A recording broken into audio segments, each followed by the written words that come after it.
Welcome to MJ Radio. I'm MelindaJoy Pattison, and I'm a licensed mental health counselor here in Santa Fe in private practice. And those of you who've been following the Melinda Joy Hour, this is now the new iteration of the raising the consciousness, the collective consciousness that I've been trying to do for a year.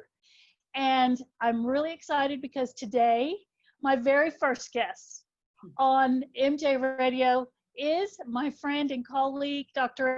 Filemyr, who is the president of Southwestern College here in Santa Fe. And Anne has been on the Melinda Joy Hour to talk about Southwestern College. Today, we're going to talk about another passion of Anne's, which is ecotherapy. And I'm excited about that because it's so timely. It's so very timely in this difficult period that we're in as a whole planet. And so welcome back to be with me. That's a really lovely backdrop for you. Yeah. And I hope you're doing well. Yeah, doing well. I mean, we have challenging times and we have challenges, at the college doing everything online and through distance, but we're figuring it out, trying to continue to serve our students and also our clients at Tierra Nueva Counseling Center. We're starting to see some clients face to face. They can make appointments now to come in, and we have a whole series of COVID-safe protocols in place. Right.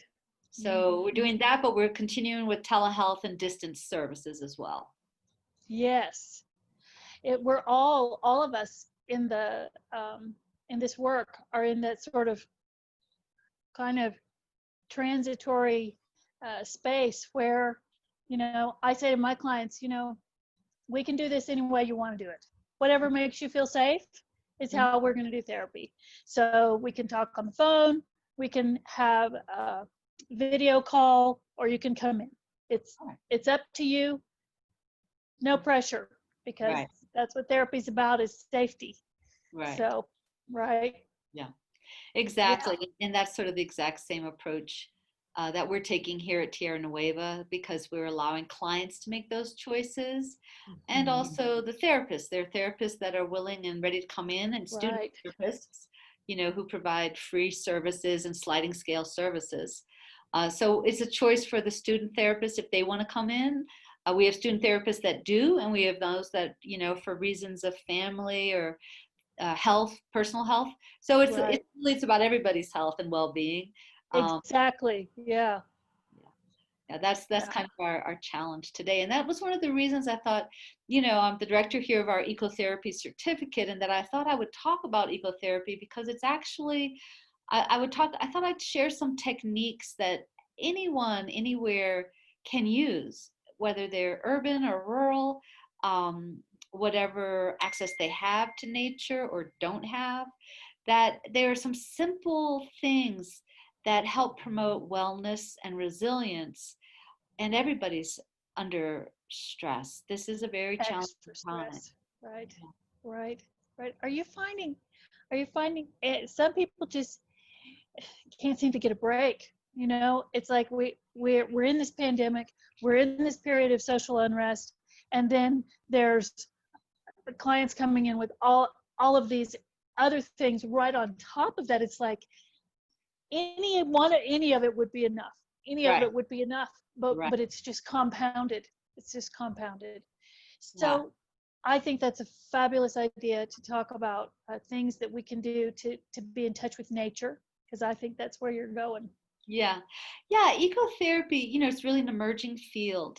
And the certificate program's been here for a while. It was at first called Transformational Ecopsychology, and we put it into more of an applied framework than a theoretical framework, where we wanted it to be a therapeutic practice. And what are those practices? And the truth is, it's an internationally growing field. And other countries are actually far ahead of the US in understanding the health benefits of exposure to nature. So I wanted to share some of that, because one of the things that the researchers have found, is even just images of nature calm the nervous system. So even if you can put up some of your nature photographs, some simple visual experiences that you can even bring indoors, because the research in ecotherapy has shown that when people are shown images of urban turmoil or natural disasters or burning buildings or the kind of images we're getting on the news, protesters, Oh, yeah. riot gear, rubber bullets being fired at human beings, other human beings. I mean, we're living in a very stressful, difficult, challenging time. And the images that we're taking in, if we're exposing ourselves to a lot of those images, are very difficult. And I'm not saying to check out. If you need to, do. But you can also repair through nature-based images of the forest, images of rivers, even to play them on your screen where there's some movement and some sound. And even, it became very popular for a while, audio tapes of nature, birds singing, rainfall, ocean sounds. It has been studied and it has been proven that it helps regulate the central nervous system and it helps restore the capacity for resilience. So this is a very simple thing that can help. And then if you can take it one step further and actually get outside. So, Right. the Japanese were the first to really study what we call here in the US forest bathing. And forest bathing, the scientists in Japan, very urban, high stress Tokyo businessmen, were the first they studied. And they took their blood pressure, they gave them cognitive tests, they took their temperature, and they took their heart rate. And then they let them walk through a forest 15 minutes, 10 minutes, 20 minutes. And just slow, mindful walking, not walking and talking on the cell phone, not doing two things at once, just doing one thing, just walking mindfully. And by mindfully, I mean looking, what do I see? Listening, what do I hear? Just using your sensory awareness just to be mindful of actually where you are, and just not what's my to-do list, what do I got to do next, who have I got to get back to, just dropping in to your body, in the place, just walking mindfully 10 minutes, 15 minutes, 20 minutes. And then at the end, they did the same heart rate, temperature, pulse, like blood pressure, and cognitive tests also. And they found that after the forest bathing, walking mindfully through the forest for even these short amounts of time, the heart rate was lower and steadier, blood pressure was lower, temperature often dropped, and people scored higher on cognitive tests that require reasoning. Isn't that a surprise? Because when we're stressed out, we don't reason well. Right. When our bodies are stressed out, we can't think well. And that's sort of the genius of the Japanese test model. So they started conducting these tests in the late 80s, early 90s in Japan. So it's been decades of studying this. And now in places like Japan and Korea, they have set aside forests for forest bathing. And a doctor can prescribe forest bathing as a prescription for wellness. This is already happening. Wouldn't that be something? We can have that in our... We don't have a national movement of forest bathing. We don't have our national, the CDC has not studied forest bathing. However, we can take advantage of what is now known and being done as part of people's wellness in Japan and Korea, and now other places, Finland, Scotland. I want to say some of the things that are happening in those countries on ecotherapy.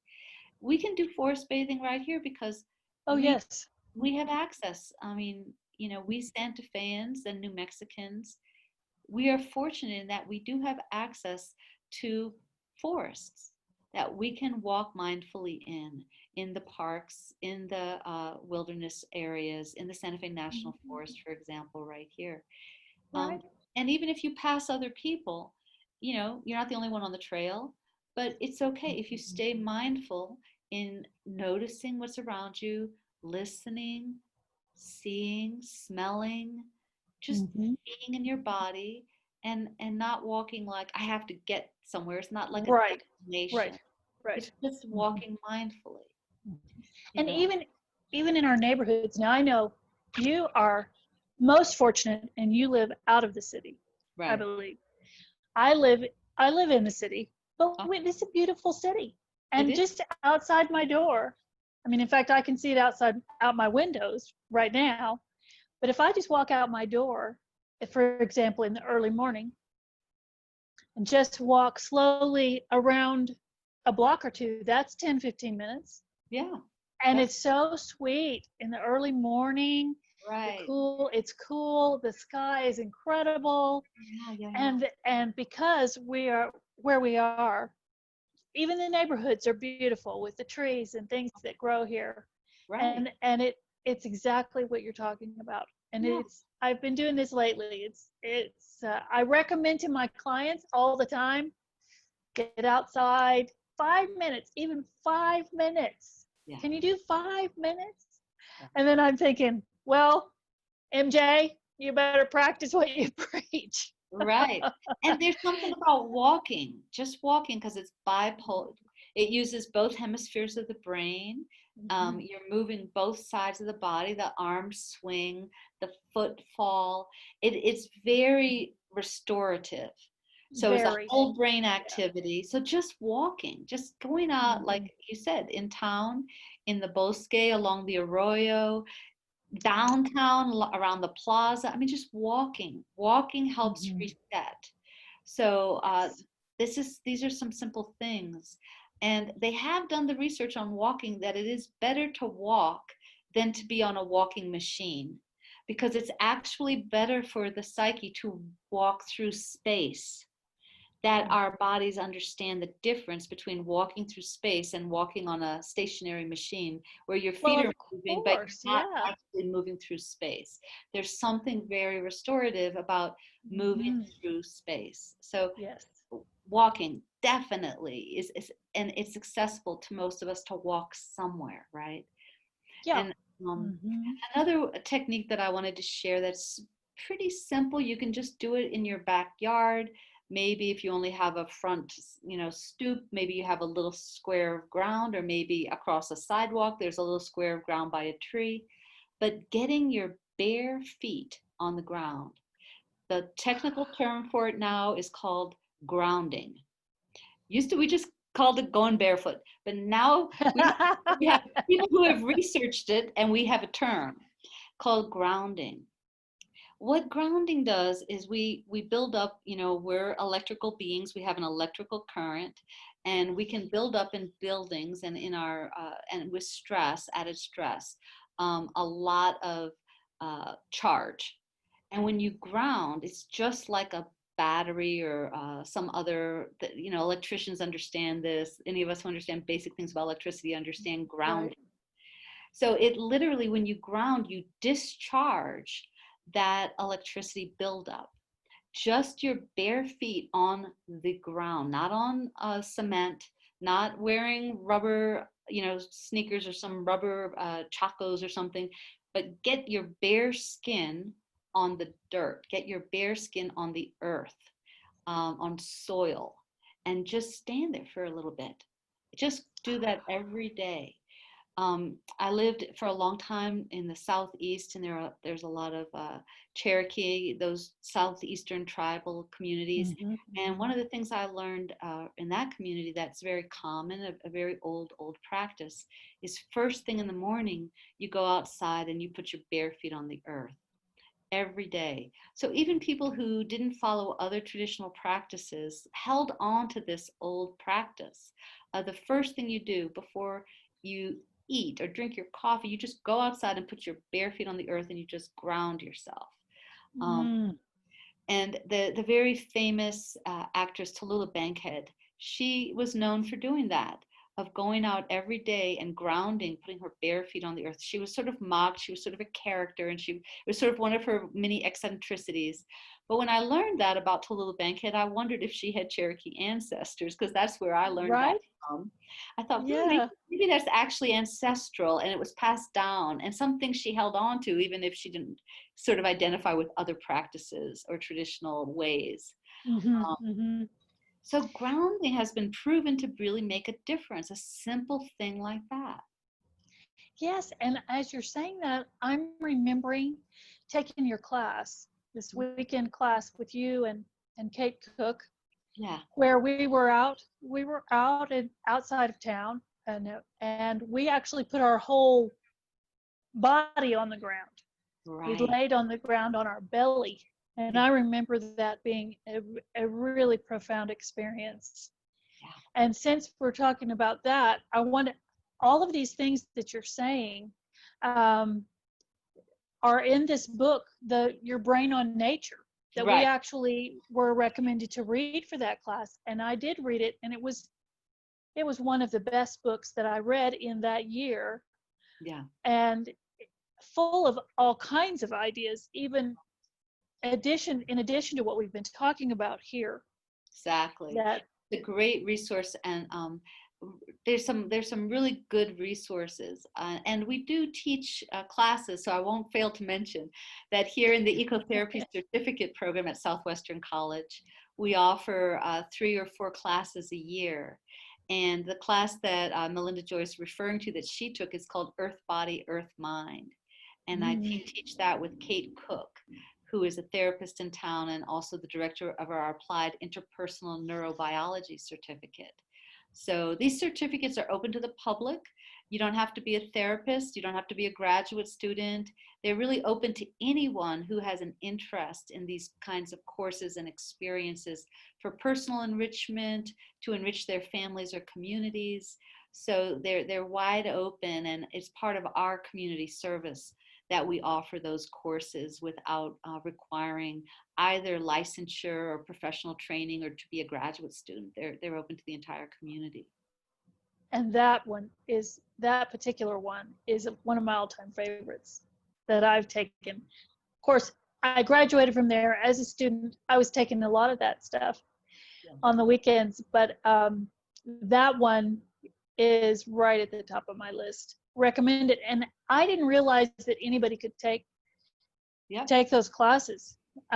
So I'm glad to know that. Have my consciousness raised around Yeah. that. Right. Actually, in that class that you took, one of the people who took it is an outdoor educator who is not otherwise affiliated with the school in any way, but he heard about it. I met him and explained, and he said, I'm going to take that class. You know, I take groups out in, and that particular experiential that we did, where we had the students work in partnerships and help each other slowly come down to full frontal body on the earth, which is one of the most deeply nurturing positions, because we're just then held by gravity, by Mother Earth, by the earth itself, which we are Earth, right? We are nature. Right. And so to be held in that way and to be supported with a partner to do that, it is a very profound experience. And I know for him, after that, he said, you know, I've done outdoor education for 25 years. I've never myself done that. I've never laid my full belly, my face down on the earth and actually experienced how profound that is. It's very nurturing and restful. And it heals something deep in us, because we all require nurturing, and many of us didn't get the initial nurturing we needed. So it helps to heal something deep in us. Yeah. I'm telling you that just sitting here talking to you about it is relaxing. So just talk about nature, and it's a step in the right direction. Not to say that we don't want to do all the rest of this stuff, but it's a testament to the power of it. Right. That even just having conversation about nature and its nurturing qualities is in itself relaxing. Completely.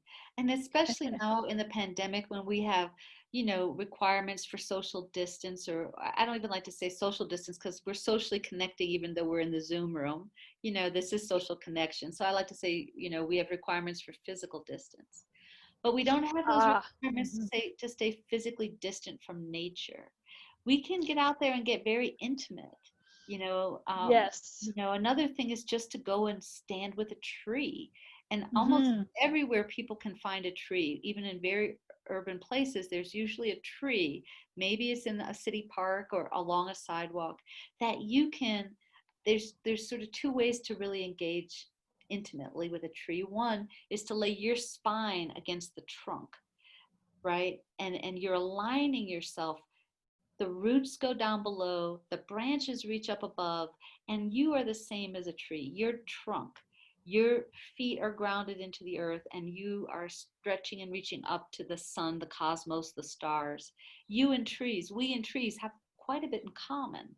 And to align Yeah. the spine with the trunk of a tree, again, it can be very relaxing. It can feel like there's some permanence or something stable behind us that we can Hmm. actually lean into it and the tree will hold us.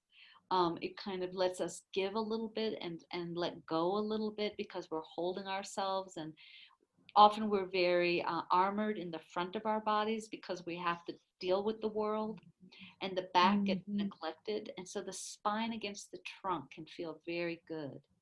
And then you Mm. can turn around and you can wrap your arms around that tree, Right. right? The tree hugger, that accusation, Yeah. that environmentalists were tree huggers. But hugging trees is a very old practice. And again, it's the belly and it's the embrace, and it can be very Mm. stabilizing. Yes. The trees are usually older than we are. We have here in the Ponderosa Mhm. pines are many of them are 400 and 500 years old. They've been here since uh, before we were, for sure. They've seen things that we haven't. They've experienced things that we won't. They're older, and there's something durable and Mhm. rooting, right? The rooting of the tree Right. as well as Right. the reaching. Mhm. So even the expression of connection with the tree can be very restorative. And how about the apricot trees? I don't Yes. know. I don't know who started planting apricot trees around here, but there's some really old. I have a very wonderful specimen, we might call it, here in she lives in my backyard. Uh-huh. And I can just fit my arms around her. She's that old. Wow. Wow. She's Wow. she goes way up above the rooftop. Hmm. She's been here a long Yeah. time, and Well, has a yeah. lot of wisdom to impart. Yeah. To just be Yeah. with that old of a being and just Hmm. feel her. And a lot of the apricots, my understanding is the Spanish brought them, that they were brought with the first kind of wave of Spanish colonists, that they brought Oh, okay. apricot trees. Okay. And they actually impressed the Pueblo nations, and the Pueblos were like many pueblos today have their own orchards Mm. that they tend. So that is an example of sort of you know the traditional cultures here assimilating something that came in from Europe.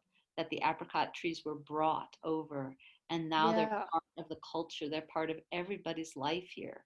We all eat apricots Yes. this time of year, and some of us can, and Right. they're fragrant and they're Mm. delicious, and you can make Mm. all kinds Mm. of good stuff with Oh them. yeah. Yeah, Jam. Hmm. It's good stuff. Yeah. yeah.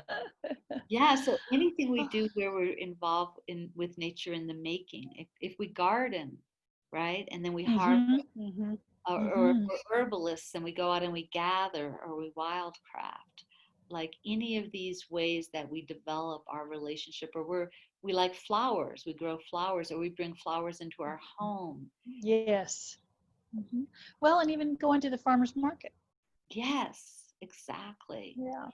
That can Yeah. be really rewarding, and bring some of those, Mhm. supporting our local farmers and bringing some of that produce home, and knowing it was Yeah. grown in our soil, in our local. Yes. Yes. Yes. I appreciate organic, and I think it's really, really important. but I'm not sure it's more important than local. Mm-hmm.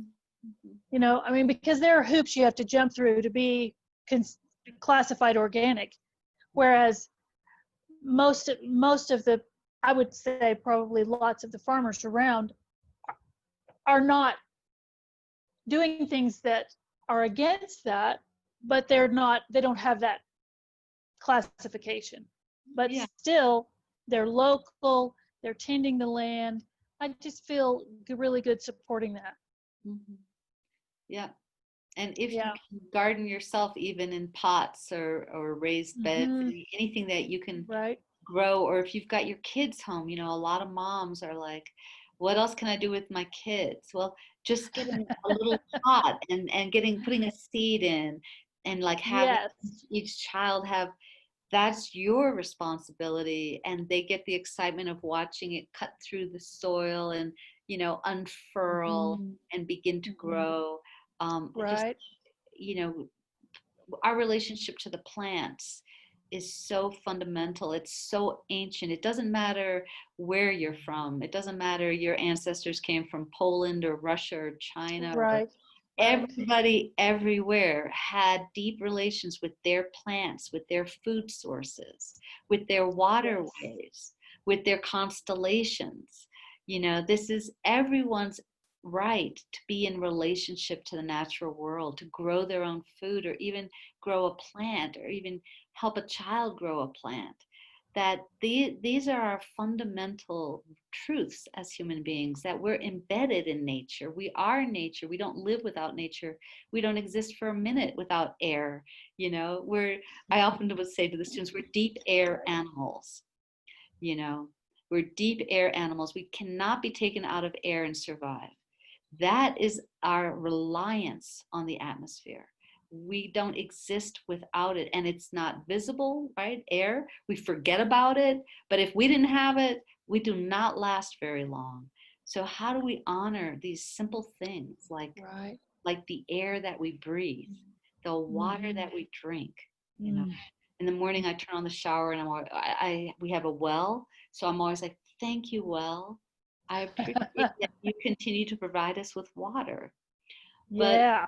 if you're urban, you know, your water might be diverted from the Santa Fe, from the Rio Grande or the Santa Fe River, or, you know, it's good to know, what is the source of my drinking water, my shower, you know, do I know? Hmm. If I don't know, I should find out, because I should give thanks to that river. I should give thanks to that rainfall. I should give thanks to that fossil water, that ancient water under the Hmm. earth that is being drawn up by my well. That just helps us. That gratitude practice is part of ecotherapy. Just saying thank you, acknowledging your interdependence on the natural world, and saying thank you. Thank you for my life. Thank you for the life of my family. Thank you for supporting my body, my home. I wouldn't be without you. I couldn't exist. Yeah. Oh, and thanks to you for sharing this with us. I feel it's just what a wonderful way to begin this new way of doing this broadcast. To get to share it with you. Um, Thank it's you. really nice. It feels like we haven't talked in quite some time. Yeah. And yeah. And so I mean, as we're finishing this conversation, I just want to ask you a question that I often ask. Two questions actually. I Okay. often ask in regards to this time that we're living in. And I ask people, what is it that you do not miss? Mm, BC. yeah. Before the pandemic. Right. Well, I live up in the mountains, as Melinda Joy has mentioned, and so for me to drive into the campus, Southwestern College, is a one-way half-hour drive. And it was very common, very typical, that I drove to campus 5 days a week, sometimes six, sometimes seven. It was just part of my life. I didn't question it. And Right. then my life, mid-March, the governor was like, stay at home. And I said, okay, that is my role as president of the college, to help my campus follow this mandate. We are going to figure out how to get the employees to work from home and have the technology they need at home to do their work, have the students take classes and have what they need. You know, we had a bunch of problems to solve in a very short amount of time. Now we're in July. We've solved most of those problems. We're delivering classes online. We're delivering everything, financial aid, you know, library resources, you know, everything the college provided in person, we are doing it from a distance. We've wrapped our heads around it now, and we're capable of it, and we're doing a pretty good job, I think. We've solved a lot of problems, and for me, the change is I don't drive into town 5, 6, and 7 days a week. I spend much more time on the 10 acres that we live on up in the mountains. I walk more. I don't have an hour a day, which I didn't even think about that half hour and half hour. It just was part of the pattern. It was part of the pattern I had. But when my pattern got interrupted, I thought, you know, I'm not going to probably ever do that again. I can work from home and I can get a lot accomplished, and I don't have to drive so much. Yeah. So I'll probably never drive that much again. Like when I come into town now, when I come into my office now, which I do about once a week, I run errands, I get other things we need, and you know, I don't come in every day, and I don't have to, and I don't need to in order to do the work that's required of me to keep the college running. So that's been one of my ahas. Isn't that amazing? Yeah. Yeah.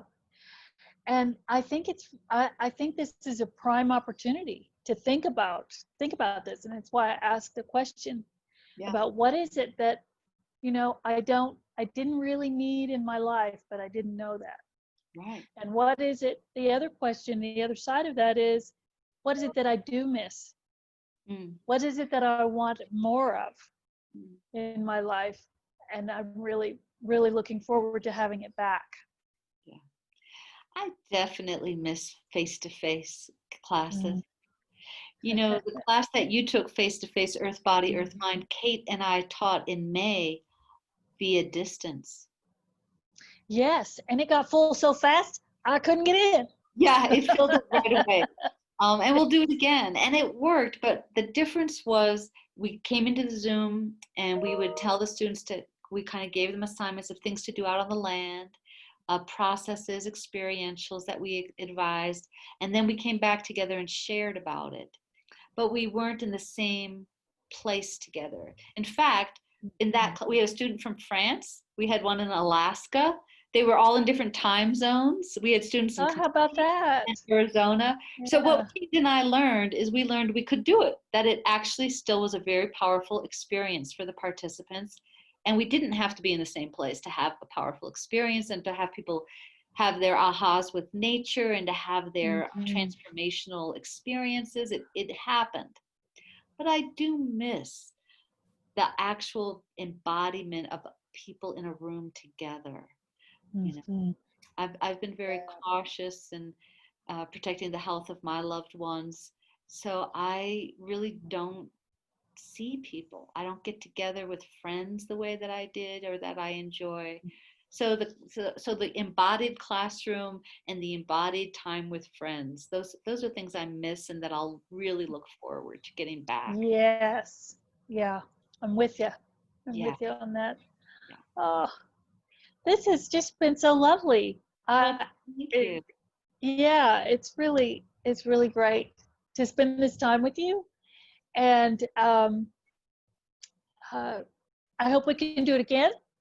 And I thank you for being my first guest. Thank you. And my friends out there listening who will see this, I want to remind you again about this book, Your Brain on Nature, because it's a great resource. And another book that I will mention is called Beyond Words, What Animals Think and Feel.